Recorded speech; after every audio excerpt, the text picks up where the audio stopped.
Hi friends, അസ്സാം വലൈക്കും. ഇന്ന് ഞാൻ നിങ്ങളുമായിട്ട് ഷെയർ ചെയ്യുന്ന റെസിപ്പി എന്ന് പറഞ്ഞിട്ടുണ്ടെങ്കിൽ ബാക്കി വരുന്ന ചോറ് കൊണ്ട് നമുക്ക് ഉണ്ടാക്കാൻ പറ്റുന്ന നല്ലൊരു ഹെൽത്തി ആയിട്ടുള്ള ഒരു കളർഫുൾ റൈസാണ്. അപ്പോൾ ഇത് വെജിറ്റബിൾസ് കഴിക്കാത്ത കുട്ടികൾക്കൊക്കെ ഉണ്ടാക്കി കൊടുക്കാൻ പറ്റുന്ന നല്ലൊരു റൈസാണ്. നല്ല ഹെൽത്തി ആയിട്ടുള്ള നല്ലൊരു റൈസ് തന്നെയാണ് കേട്ടോ. നമ്മൾ വെജിറ്റബിൾസ് മാത്രമേ ഇതിൽ ആഡ് ചെയ്യുന്നുള്ളൂ.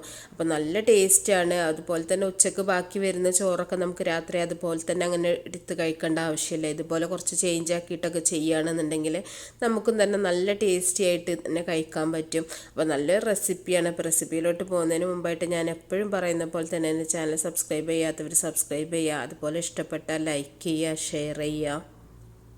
ഒരു പാനിലേക്ക് ഞാൻ കുറച്ച് വെളിച്ചെണ്ണ ഒഴിച്ചിട്ടുണ്ട്. അപ്പോൾ വെളിച്ചെണ്ണയിലാണ് ഞാൻ ചെയ്യുന്നത് കേട്ടോ. അപ്പോൾ നിങ്ങൾക്ക് ഇഷ്ടത്തിനനുസരിച്ചിട്ട് ചെയ്യുക. ഇതിലേക്ക് കുറച്ച് ഉള്ളി അരിഞ്ഞതും കൂടെ ഇട്ടെടുത്തിട്ടുണ്ട്. ഈ ഉള്ളി ഞാൻ ഉരുളക്കിഴങ്ങ് മസാലക്കും ക്യാരറ്റിൻ്റെ ഒരു ഉപ്പേരി പോലെ ഉണ്ടാക്കിയെടുക്കാൻ വേണ്ടിയിട്ടുള്ള ഉള്ളിയാണ്. അപ്പോൾ ഞാൻ അത്രയും കൂടുതൽ എടുത്തിട്ടുള്ളത് അതുകൊണ്ടാണ് കേട്ടോ. അപ്പോൾ ഇതൊന്ന് വഴന്ന് വരുന്ന സമയത്ത് നമുക്ക് ഇതിൽ നിന്ന് കുറച്ചെടുത്തിട്ടൊന്ന് മാറ്റി വെക്കാം. അപ്പോൾ ഇതിൽ നിന്ന് ഞാൻ കുറച്ചെടുത്ത് മാറ്റുന്നത് നമ്മുടെ ക്യാരറ്റിൻ്റെ ഉപ്പേരി റെഡിയാക്കാൻ വേണ്ടിയിട്ടാണ്. അപ്പോൾ 2 പ്രാവശ്യമായിട്ട് ചെയ്യേണ്ടെന്ന് വിചാരിച്ചിട്ട് ഒരു പ്രാവശ്യമായിട്ട് തന്നെ ഉള്ളി വഴറ്റിയെടുത്താണ്. അപ്പോൾ അതൊക്കെ നിങ്ങളുടെ സൗകര്യത്തിനനുസരിച്ച് നിങ്ങൾക്ക് ചെയ്യാം കേട്ടോ. അപ്പോൾ ഞാൻ ഉരുളക്കിഴങ്ങ് മസാലയാണ് ഇവിടെ യെല്ലോ കളർ റൈസിന് വേണ്ടിയിട്ട് റെഡിയാക്കുന്നത്. അപ്പോൾ ഉപ്പും മഞ്ഞളും ഇട്ട് വേവിച്ച് വെച്ചിട്ടുള്ള ഉരുളക്കിഴങ്ങാണ്. ഈ ഉള്ളി വഴറ്റിയിലേക്ക് ഇട്ട് കൊടുക്കുന്നുണ്ട്. ഇതിലേക്ക് പ്രത്യേകിച്ച് ഞാൻ മുളകൊന്നും ചേർക്കണില്ല കേട്ടോ. നമ്മൾ പച്ചമുളകിൻ്റെ ഒരു ചട്നി നമ്മുടെ ചോറിൽ ചേർക്കുന്നുണ്ട് ഗ്രീൻ കളറിന് വേണ്ടിയിട്ട്. അപ്പോൾ ആ ഒരു എരിവ് ബാലൻസ് ആവണമെങ്കിൽ നമ്മൾ ഇതിലും കൂടെ മുളക് ഇട്ട് കൊടുത്തിട്ടുണ്ടെങ്കിൽ ഒരുപാട് എരിവായി പോകും കേട്ടോ. അതുകൊണ്ടാണ്. അപ്പോൾ എരിവ് ഇഷ്ടപ്പെടുന്നവരാണെങ്കിൽ നിങ്ങൾക്ക് മുളക് ചേർക്കാം, മുളക് പൊടി ചേർക്കരുത് കേട്ടോ. അപ്പോൾ നമ്മുടെ ആ ഒരു യെല്ലോ കളറ് ഒരു റെഡ് കളറായിട്ട് മാറും. പച്ചമുളക് അരിഞ്ഞിട്ടൊന്ന് ചേർത്ത് കൊടുത്താൽ മതി. അപ്പോൾ നന്നായിട്ട് തന്നെ നമുക്കിതൊന്ന് ഇളക്കിയിട്ടൊന്ന് ഉടച്ചെടുക്കാം. ഇനി കുട്ടികളെ ഏത് വെജിറ്റബിൾസാണ് അവരിഷ്ടപ്പെടുന്നത് അത് വെച്ചിട്ട് നിങ്ങൾ ചെയ്ത് കൊടുക്കുക കേട്ടോ. അപ്പോൾ അവർക്ക് കൂടുതൽ ഇഷ്ടമാവും. ഓരോ കുട്ടികൾക്കും ഓരോ ഇഷ്ടങ്ങളാവുമല്ലോ. അപ്പോൾ ഞാൻ എൻ്റെ മക്കൾക്ക് ഇഷ്ടമുള്ള രീതിയിലാണ് ഇപ്പോൾ ഞാൻ ചെയ്യുന്നത്. അപ്പോൾ നന്നായിട്ട് തന്നെ ഉടച്ചു കൊടുക്കുക. ഞാനിപ്പോൾ ഉച്ചക്കത്തെ ബാക്കിയുള്ള ചോറ് കൊണ്ടാണ് കേട്ടോ ചെയ്യുന്നത്. അതിനായിട്ട് ചോറ് വേവിച്ചെടുത്തൊന്നുമല്ല. അപ്പോൾ അത് മാറ്റിയിട്ട് ഞാൻ അതേ പാനിലേക്ക് തന്നെ നമ്മൾ നേരത്തെ കുറച്ച് മാറ്റി വെച്ചിട്ടുള്ള ഉള്ളി ഇട്ടെടുത്തിട്ട് കുറച്ച് ക്യാരറ്റ് ഗ്രേറ്റ് ചെയ്താണ് ഇട്ടെടുത്തിട്ടുള്ളത്. ഇതൊരു ഓറഞ്ച് കളർ റൈസിന് വേണ്ടിയിട്ടാണ്. ക്യാരറ്റ് ചെറുതായിട്ട് ഞാൻ ഗ്രേറ്റ് ചെയ്തെടുത്തിട്ടുള്ളതാണ്. അപ്പോൾ കൂടുതൽ സമയം വേവേണ്ടതൊന്നും ആവശ്യമില്ല കേട്ടോ. ഇതിലേക്ക് ആവശ്യത്തിനുള്ള ഉപ്പ് ഇട്ട് കൊടുക്കുക. ഇത് നമുക്ക് നന്നായിട്ടൊന്ന് ഇതിൻ്റെ ഒരു പച്ചമണം മാറുന്ന വരെ നന്നായിട്ടൊന്ന് വഴറ്റി കൊടുക്കുക. ഇതിലും ഞാൻ മുളകൊന്നും ചേർക്കണില്ല. നിങ്ങൾക്ക് വേണമെന്നുണ്ടെങ്കിൽ പച്ചമുളക് ചതച്ചിട്ടൊക്കെ ചേർക്കാം കേട്ടോ. അപ്പോൾ ഞാൻ ഇതിൽ മുളക് ചേർക്കാത്തതിൻ്റെ കാരണം ഞാൻ പറഞ്ഞല്ലോ, മുളക് ചട്നി ഉണ്ട്. അപ്പോൾ നമ്മുടെ ഒരുപാട് എരിവായി പോകണ്ടെന്ന് വിചാരിച്ചിട്ടാണ്. അപ്പോൾ നന്നായിട്ട് തന്നെ ഒന്ന് ഇളക്കി മിക്സ് ചെയ്യുക. അപ്പോൾ ഇത് ഒന്ന് വഴന്ന് വരുമ്പോൾ മാറ്റാം. ഇപ്പം ഇത് ഞാൻ പച്ചമുളകും തേങ്ങയും മല്ലിയിലും കൂടിയും അരച്ചെടുത്തിട്ടുള്ള പേസ്റ്റാണ്. ഇതാണ് ഗ്രീൻ കളർ റൈസിന് വേണ്ടിയിട്ട് നമ്മൾ യൂസ് ചെയ്യുന്നത് കേട്ടോ. അപ്പം ഞാനൊരു 3 പ്ലേറ്റ് എടുത്ത് വെച്ചിട്ടുണ്ട്. അപ്പം നമുക്കൊരു ചോറ് ഒരു 3 ഭാഗങ്ങളാക്കിയിട്ട് മാറ്റാം. ഉച്ചക്കത്തെ സാധാരണ ചോറിലാണ് ഞാൻ ചെയ്യുന്നത്. ഇത് നിങ്ങൾ പച്ചരി ചോറിൽ ബസ്മതി റൈസൊക്കെ വേവിച്ചിട്ട് ചെയ്യുകയാണെങ്കിൽ കൂടുതൽ ടേസ്റ്റാണ്. അപ്പോൾ നെയ്ച്ചോറൊക്കെ ബാക്കിയൊക്കെ വരുന്ന സമയത്തൊക്കെ ഇതുപോലെ ചെയ്യണമെങ്കിൽ സൂപ്പർ ടേസ്റ്റാണ് കേട്ടോ. ഇതിലേക്ക് ഒരു പ്ലേറ്റിലേക്ക് ഞാൻ ഉരുളക്കിഴങ്ങ് മസാല ഇട്ട് കൊടുത്തിട്ടുണ്ട്.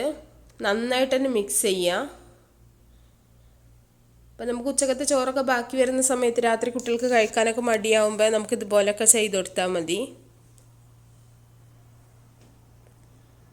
അപ്പോൾ യെല്ലോ കളർ റൈസ് റെഡി ആയിട്ടുണ്ട്. ഇനി ഒരു പ്ലേറ്റിലേക്ക് ഞാൻ ക്യാരറ്റിൻ്റെ ഉപ്പേരി ചേർത്ത് കൊടുക്കുന്നുണ്ട്. ഇതും കൂടെ നമുക്ക് നന്നായിട്ടൊന്ന് മിക്സ് ചെയ്തെടുക്കാം.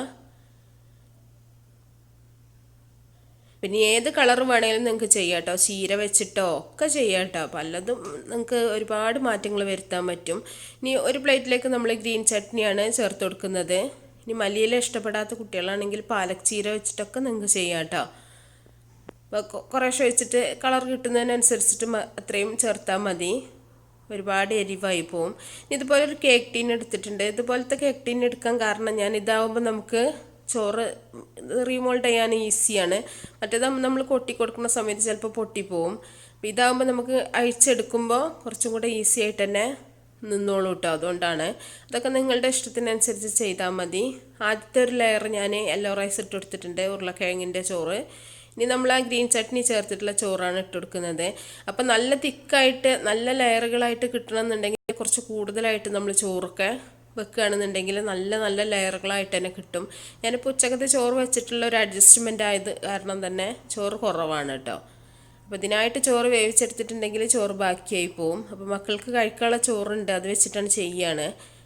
അപ്പോൾ നല്ല നല്ല ലെയറുകളായിട്ട് കിട്ടണമെന്നുണ്ടെങ്കിൽ കുറച്ച് കൂടുതലായിട്ട് തന്നെ ചോറ് വെച്ചാൽ നമുക്ക് ആ ഒരു കളർ നന്നായിട്ട് തന്നെ കാണാൻ പറ്റും കേട്ടോ, ഓരോ ലെയറും. അപ്പോൾ ഞാനുള്ളത് വെച്ചിട്ടുള്ളൊരു അഡ്ജസ്റ്റ്മെൻ്റ് ആയത് കാരണം അങ്ങോട്ട് ഒന്ന് പരത്തി കൊടുക്കുന്നുണ്ട്. ഇനി ചെറിയ ടിന്നാണെങ്കിലും കുറച്ചും കൂടെ നല്ലതാണ് കേട്ടോ, കേക്ക് ടിന്ന്. അപ്പോൾ നമുക്ക് കുറച്ചും കൂടെ കട്ടിയായിട്ട് തന്നെ കിട്ടും. അപ്പോൾ ഗ്രീൻ റൈസ് ഇട്ട് കൊടുത്തിട്ടുണ്ട്. ഇനി നമുക്ക് ഇട്ട് കൊടുക്കാനുള്ളത് നമ്മുടെ ക്യാരറ്റ് റൈസാണ്. അപ്പോൾ അതും കൂടെ ഇട്ട് കൊടുക്കുക. എന്നിട്ട് നന്നായിട്ട് തന്നെ ഒന്ന് പ്രസ് ചെയ്തിട്ടൊന്ന് പരത്തി കൊടുക്കുക കേട്ടോ. അല്ലെങ്കിൽ നമ്മൾ ഇതിൻ്റെ കേക്ക് ടിന്നെ ഒന്ന് അഴിച്ചെടുക്കുന്ന സമയത്ത് പൊടിഞ്ഞു പോരും.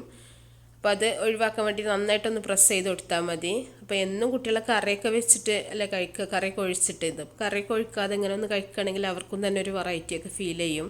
ഇനി ബാക്കിയുള്ള വൈറ്റ് റൈസും കൂടെ ഞാനിതിൻ്റെ മുകളിൽ ഇട്ട് കൊടുത്തിട്ടുണ്ട്. ഇനി ഇതിൽ വേണമെങ്കിൽ നിങ്ങൾക്ക് ചിക്കനും ബീഫ് മീനും ഒക്കെ വെച്ചിട്ട് ചെയ്യാം കേട്ടോ. കുട്ടികളെ ഏതാണ് ഇഷ്ടപ്പെടുന്നത് വെച്ചിട്ട് ഇതൊക്കെ ചെയ്യാം. ഇപ്പോൾ കളർഫുൾ ആയതുകൊണ്ട് തന്നെ അവർക്കും കുറച്ചും കൂടെ ഇഷ്ടപ്പെടും അങ്ങനെ കഴിക്കാനൊക്കെ ആയിട്ട്.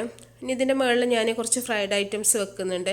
ഉരുളക്കിഴങ്ങും കോളിഫ്ലവറും കൂടെ ഒന്ന് ഫ്രൈ ചെയ്ത് വെച്ചിട്ടുള്ളതാണ്. അപ്പോൾ മുകളിൽ കുറച്ച് ഫ്രൈ ആയിട്ടുള്ള എന്തെങ്കിലുമൊക്കെ കാണണമെങ്കിൽ അവർ കുറച്ചും കൂടെ ഇഷ്ടപ്പെടും. അതൊക്കെ ചിക്കൻ എന്ത് വേണേലും നിങ്ങൾക്ക് വെക്കാം കേട്ടോ. അപ്പോൾ ഇതിൻ്റെ കൂടെ ഒന്ന് ചെറുതായിട്ടൊന്ന് കടിക്കാനും കിട്ടും. അപ്പോൾ അവർക്കും കൂടുതൽ ഇഷ്ടപ്പെടും. ഇത് നമുക്കിതൊന്ന് അഴിച്ചെടുക്കാം. ഞാൻ പറഞ്ഞല്ലോ, നല്ല തിക്ക് ലെയർ വേണമെന്നുണ്ടെങ്കിൽ കുറച്ച് കട്ടിയായിട്ട് തന്നെ നിങ്ങൾ ഓരോ ലെയറും ചെയ്താൽ മതി. അപ്പോൾ നല്ല ടേസ്റ്റാണ് ഈ റൈസ് കഴിക്കാനായിട്ട്. അപ്പോൾ എല്ലാവർക്കും ഇഷ്ടപ്പെട്ടിട്ടുണ്ടാവും എന്ന് വിചാരിക്കുകയാണ്. സ്പൂൺ വെച്ച് കൊടുത്താൽ കഴിച്ചോളും. അപ്പോൾ ഉണ്ടാക്കി നോക്കിയിട്ട് നിങ്ങളുടെ അഭിപ്രായങ്ങളൊക്കെ അറിയിക്കുക. നല്ല റെസിപ്പികളൊക്കെ ആയിട്ട് ഇൻഷാ അല്ലാഹ് നമുക്ക് അടുത്തൊരു വീഡിയോയിൽ കാണാം. ഓക്കേ.